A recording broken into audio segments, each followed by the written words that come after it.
स्वागत है आप सभी लोगों का।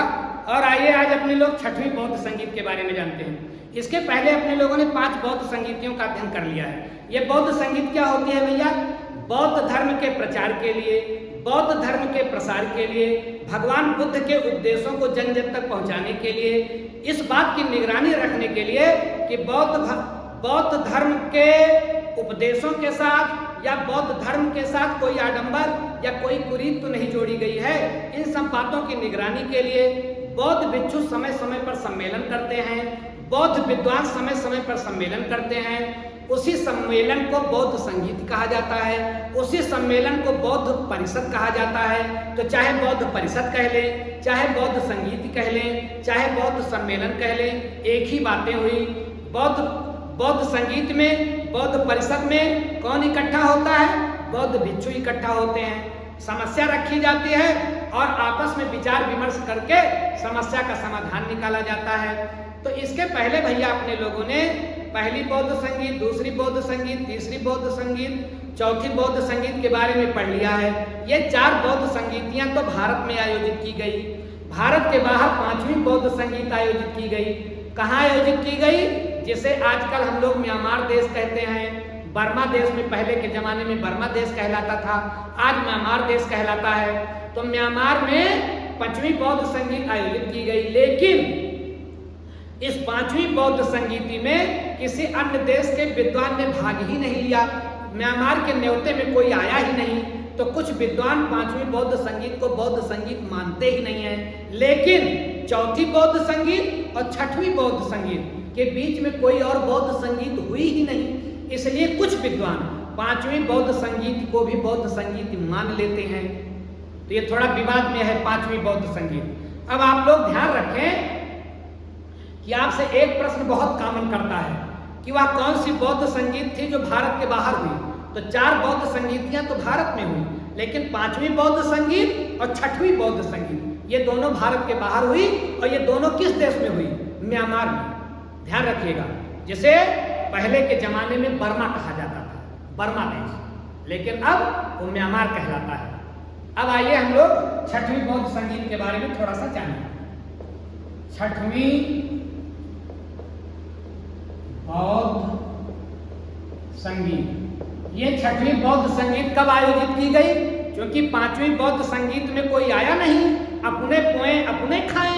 म्यांमार वाले बहुत चिढ़ा रहे, तो 6वीं बार फिर बुलाया और बताया कि अब की मैं बौद्ध संगीत इसलिए बुला रहा हूं क्योंकि ये साल भगवान बुद्ध के परिनिर्वाण के 2500 साल पूरे कर रहा है। तो ये बौद्ध संगीत भगवान बुद्ध के परिनिर्वाण के 2500वीं वर्षगांठ पर बुलाई गई। जब 2500 साल पूरे हो गए भगवान बुद्ध के परिनिर्वाण पर, उस उपलक्ष्य में बुलाई गई। तो सारे लोगों ने भाग लिया। तो कब शुरू हुई ये मीटिंग, कब ये परिषद शुरू हुई? ध्यान रखें, 17 मई 1954 में ये शुरू हुई मीटिंग, ये सम्मेलन, ये संगीत से 24 मई 1956 तक चली। कितनी लंबी मीटिंग?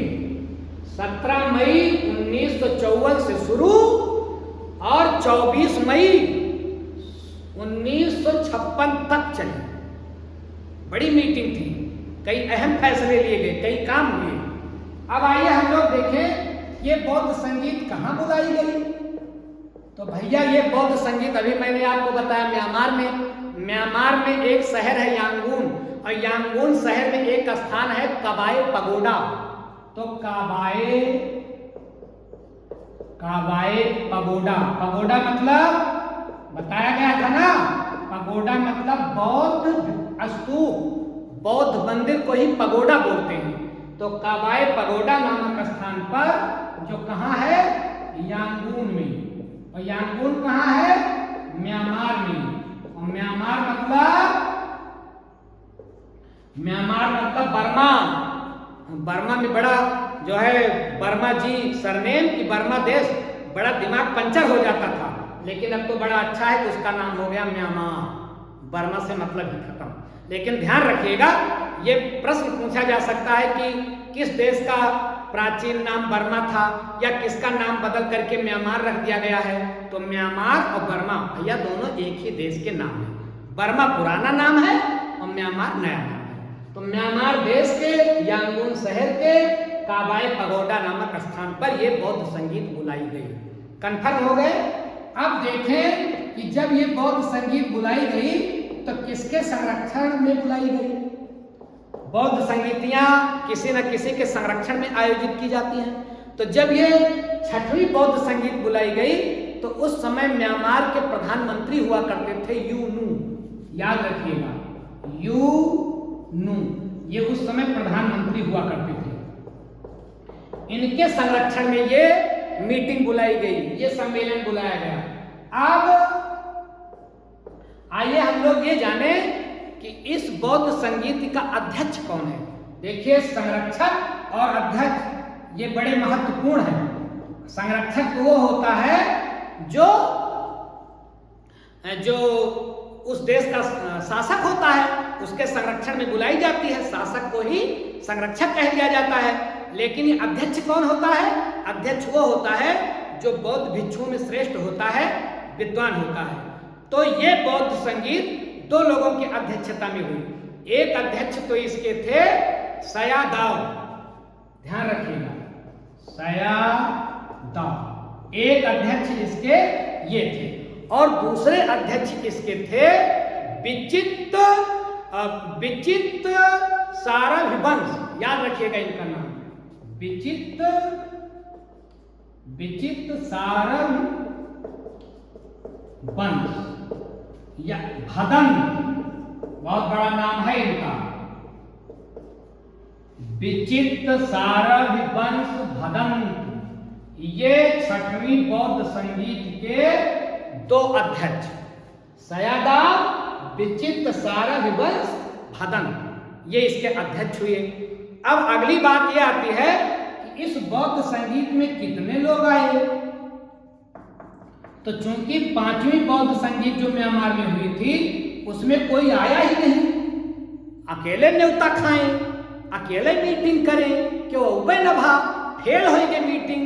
लेकिन ये खूब बढ़िया से बताया कि भगवान बुद्ध के परिनिर्वाण के 2500वीं वर्षगांठ के लिए बुलाई गई है। तो इसमें 8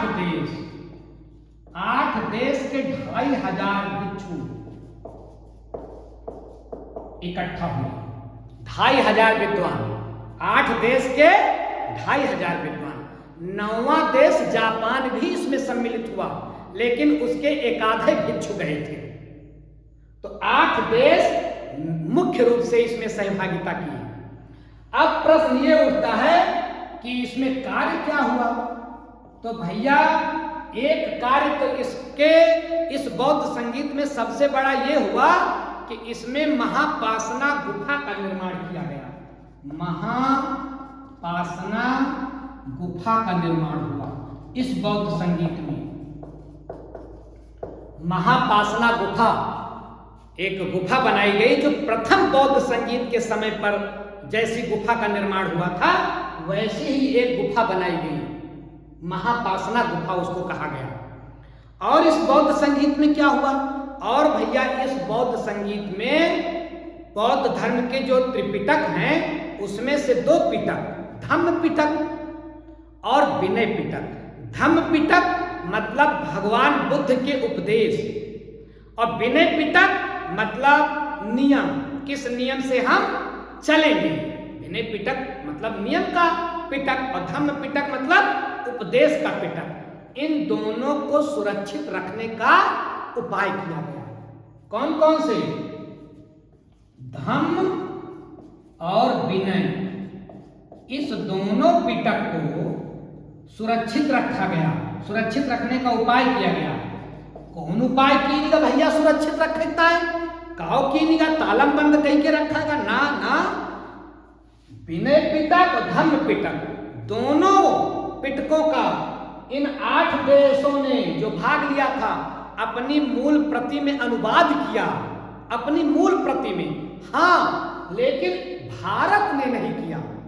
सम्मिलित सभी देशों ने धम्म पिटक विनय पिटक का अपनी मूल लिपि में अनुवाद करके, ट्रांसलेशन करके सुरक्षित रखा, लेकिन भारत ने नहीं किया था।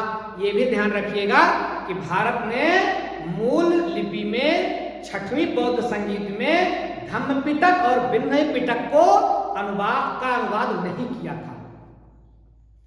तो ये मोटी मोटी जानकारी रही छठवीं बौद्ध संगीत के बारे में। इसके बारे में एक बात तो कंफर्म करके दिमाग में रखिएगा कि ये ऐसी बौद्ध संगीत थी जो कहां बुलाई गई थी? भारत के बाहर। किस देश में? म्यांमार देश में। म्यांमार देश मतलब बर्मा देश में। तो मुझे लगता है कि ये पॉइंट आप समझे होंगे कि छठवीं बौद्ध संगीत क्यों, कब, कहां और किसके संरक्षण में, किसकी अध्यक्षता में बुलाई गई और इसमें किया क्या गया। ऐसी ही जानकारियों के साथ आगे भी मिलेंगे।